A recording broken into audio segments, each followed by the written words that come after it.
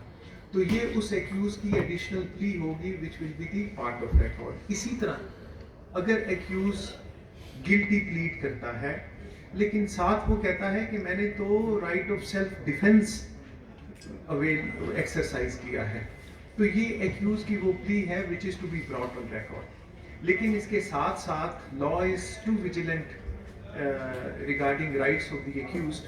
اگر accused guilty plead کر بھی لے تو تب بھی یہ کورٹ کے اوپر لازم نہیں ہے کہ اس کو on the basis of his own plea اس کو سزا دے دے. ایون دین کیپٹل چارجز میں جہاں پہ فار ایگزامپل مرڈر کیس ہو گیا جہاں پہ ڈیتھ سینٹینس پرووائڈڈ ہے, کوئی ایکیوز اگر چاہے وہ سفیشینٹ مٹیریل بھی موجود ہو اور ایکیوز گلٹی پلیڈ بھی کر لے, ایون دین جو سپیریئر کورٹس ہیں اس کی بیسس پہ جو کنوکشن ہے اس کو اکثر سیٹ اسائڈ کر دیتے ہیں کہ اس میں ٹرائل ہونا چاہیے کیونکہ پروسیکیوشن نے کیس کو ثابت کرنا ہے. تو وہ اس چیز کو اپریشیٹ سپیریئر کورٹس نہیں کرتی کہ پلی آف ایکیوز کے اوپر ہی سمپلیسٹر اس کو سزا دے دی جائے, کیونکہ ہمارے ہاں بہت سے عوامل ہوتے ہیں جو کہ which may force the accused to plead guilty. تو اس وجہ سے جو ہیں superior courts always appreciate the trials on merits. تو یہ ضروری نہیں ہے کہ اگر accused guilty plead کرے گا تو کورٹ نے لازماً اس کو سزا دینی ہے. word may has been used.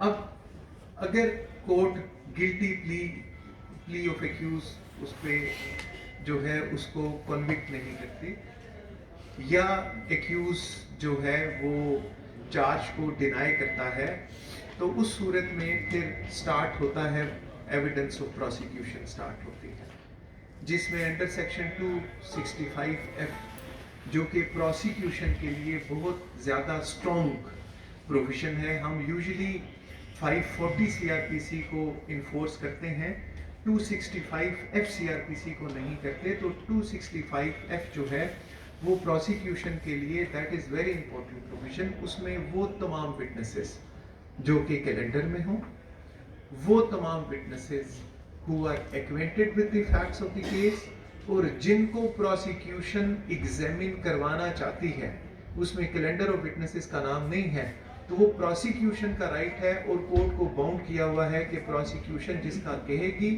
Court shall summon those witnesses to appear before the court and to make statement. جن کی اسٹیٹمنٹ پہ ڈیفینس کو رائٹ دیا جائے گا to cross examine those witnesses. اور اس کے بعد جو ہے جب پروسیکیوشن اپنی ایویڈنس کمپلیٹلی ایگزاسٹ پروسیکیوشن نے کر لی, اس کے بعد جو ہے prosecution will close its evidence. اب اس ان بٹوین جو ہے prosecution while invoking 265F read with section 540 of CRPC کوئی نئے وٹنسز بھی لا سکتی ہے کہ, لیکن اس کے لیے پروسیکیوشن نے ایک چیز کو سبسٹینشیٹ کرنا ہے before the court of law, اور وہ یہ ہے کہ evidence of set witness is essential to the just decision of the case, and it is not meant for fulfillment of lapses in prosecution case. تو یہ criteria اگر prosecution meet کر لیتی ہے تو they can adduce the evidence of any witness before the court of law, and after closure of prosecution evidence accused کی statement record ہوتی ہے under section 342 of CRPC.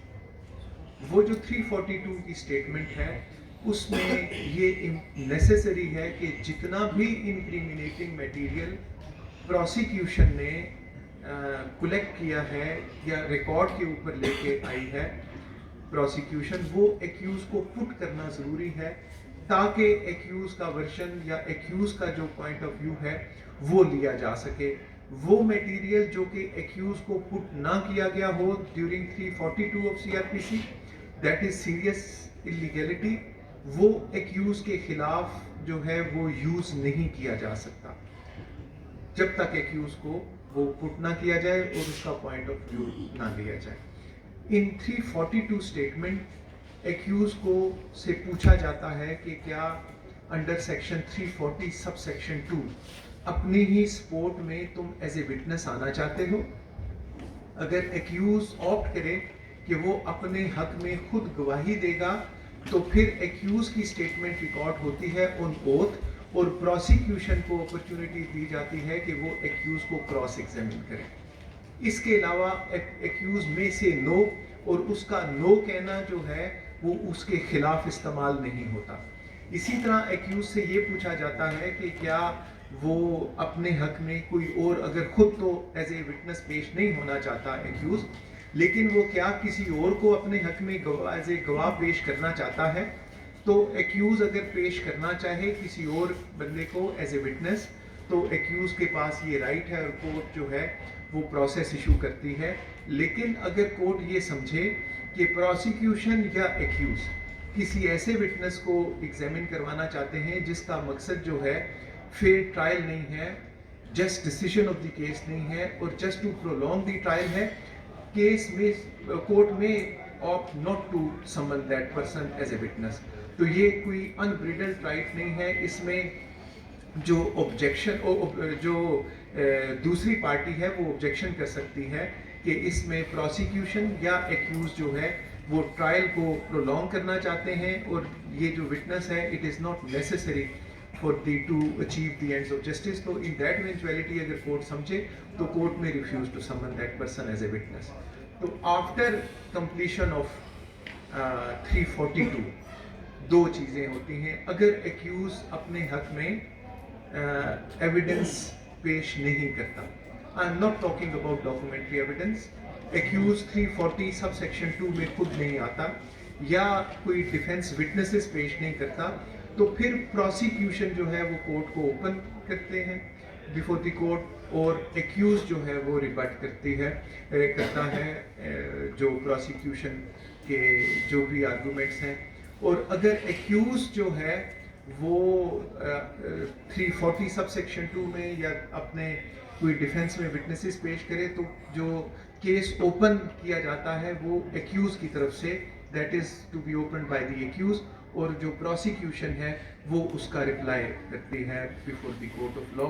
اور اس کے بعد جو ہے ججمنٹ اناؤنس ہوتی ہے جو کہ اس میں اگر ججمنٹ آف کنوکشن ہے تو کورٹ جو ہے اٹ از انکمبنٹ کہ ایکیوز کی اٹینڈنس کو انشور کیا جائے، اور اگر وہ ججمنٹ آف ایکویٹل ہے تو اس کے لیے ایکیوز کو بلانا جو ہے وہ ضروری نہیں ہے، اس کی ایبسنس میں بھی وہ ججمنٹ اناؤنس کی جا سکتی ہے. لیکن ساتھ ہی سیم سیکشن یہ کہتا ہے کہ صرف کوئی ججمنٹ، اگر ایکیوز جو ہے اس نے ٹرائل میں پارٹیسپیٹ کر لیا لیکن at the time of announcement of judgement he is not appearing before the court, تو وہ ججمنٹ صرف اس وجہ سے انویلڈ نہیں ہوگی کہ it was announced in absence of the accused.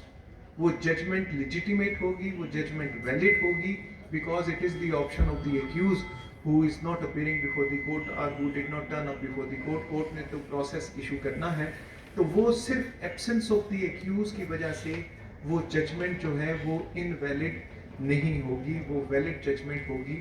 اور جو میں already I have told you کہ جو ایکیوزڈ ہے اگر وہ ججمنٹ آف ایکویٹل ہے تو کورٹ جو ہے وہ اس کے لیے ایکیوز کو سمن کرنا بھی وہ ضروری نہیں ہے. Even without summoning the accused judgment of acquittal can be passed by the court. تو this is the normal procedure of the trial. اب اس میں بہت سارے اور بھی ایوینیوز ہیں. ویسے تو کرمنل ٹرائل اتنا لینتھی سبجیکٹ ہے کہ آپ ایک ایک سیکشن کے اوپر ایک ایک دن جو ہے کئی دن آپ جو ہے وہ بات کر سکتے ہیں. 265C کے اوپر کئی دن بات ہو سکتی ہے. فریمنگ آف چارج کے اوپر کئی دن بات ہو سکتی ہے کہ یہ فریمنگ آف چارج ہے کیا, ایویڈنس کا طریقہ کیا ہوتا ہے, کیسے ریکارڈ ہوتی ہے, اس کے اوپر قانون شہادت آرڈر جو ہے 1984 وہ بہت ٹیکنیکل بہت امپورٹنٹ سبجیکٹ ہے. ایون فار بورڈ ٹرائل زیادہ تو سول میں اور کرمنل دونوں کے لیے ایک ہی پروسیجر ہے. ایڈمیسیبل جو چیزیں ہیں وہ بھی بتائی گئی ہیں, کس طریقے سے ایویڈنس ہوتی ہے, وہ سارا جو ہے وہ admissibility of evidence that is the subject of Qanun Shahadat order as well. اگر آپ کا کوئی کویسچن ہے about criminal trial you are free to ask. کوئی کسی قسم کا کوئی کویسچن سر سے کرنا چاہیں, کوئی بھی ٹاپک. سر 161 کی اسٹیٹمنٹ دیتے ہیں کہ اس کو جی بالکل دی جاتی ہے 265C میں, یہ تو بہت ضروری ہے. 161 164 کی اسٹیٹمنٹ جو ہیں that is mentioned in section 265C of CRPC which is to be provided to the accused before framing of charge. اور اس کا مقصد جو ہے وہ accused under article 140 of Qanun Shahadat Order اس اسٹیٹمنٹ کو یوز کر سکتا ہے to discredit the veracity of statement of witness. Sir یہ جو پولیس ضمنیوں کے اندر واردات نمبر فلاں میں کر کے اس کو فٹ کر دیتی ہے, کیا اس کو بھی ہم اپنے آرگومنٹس کے اندر یا اس کو دریافت جو ہے جی سر, دریافت بھی بعض ججمنٹس ہیں کہ جو دریافت والی اسٹیٹمنٹس ہیں وہ بھی ایکیوز کو پرووائڈ کرنی چاہیے, کیونکہ وہ جو دریافت والا وٹنس ہے لیٹر آن پروسیکیوشن اس کو چاہے وہ کیلنڈر آف وٹنس میں اس کا نام نہیں ہے لیکن اس کو پروسیکیوشن پروڈیوس کر سکتی ہے کورٹ کی توجہ اٹینشن انوائٹ کر کے کہ this person appeared before the investigating officer although his separate statement under section 161 of CRPC has not been recorded, but he appeared, he is acquainted with the facts of the case and he is necessary important witness to reach a just conclusion. So there are many judgments جو کہتے ہیں کہ وہ جو دریافت ہے that is also statement under section 161 of CRPC, it is to be provided to the accused. سر آپ نے ایک کویشچن سے پوچھا کہ جو 540 اور 265 میں جو آج تو سنا نہیں ہے, ہم تو ہمیشہ 540 کی طرف کوئی ایڈریس ہے جس کو آپ کام کرتے ہیں, لیکن 265 میں سر اور 540 کے درمیان کیا فرق ہے؟ دیکھیں 265F جو ہے وہ ہے رائٹ آف پروسیکیوشن, اور وہ بہت امپورٹنٹ پروویژن ہے فار پروسیکیوشن جس میں ورڈ شیل یوز ہوا ہے فار دی کورٹ. یعنی رائٹ پروسیکیوشن کو دیا گیا ہے کہ پروسیکیوشن نے دیکھنا ہے, پروسیکیوٹر نے دیکھنا ہے کہ کون سا وٹنس ہے who is necessary for the just decision of the case, یا جو اس کے نزدیک امپورٹنٹ ہے یا اس کے نزدیک he is acquainted with the facts of the case. تو کورٹ کے پاس آپشن نہیں ہے ٹو سے نو کہ نہیں میں اس وٹنس کو سمن نہیں کرنا چاہیے. Word shell has been used for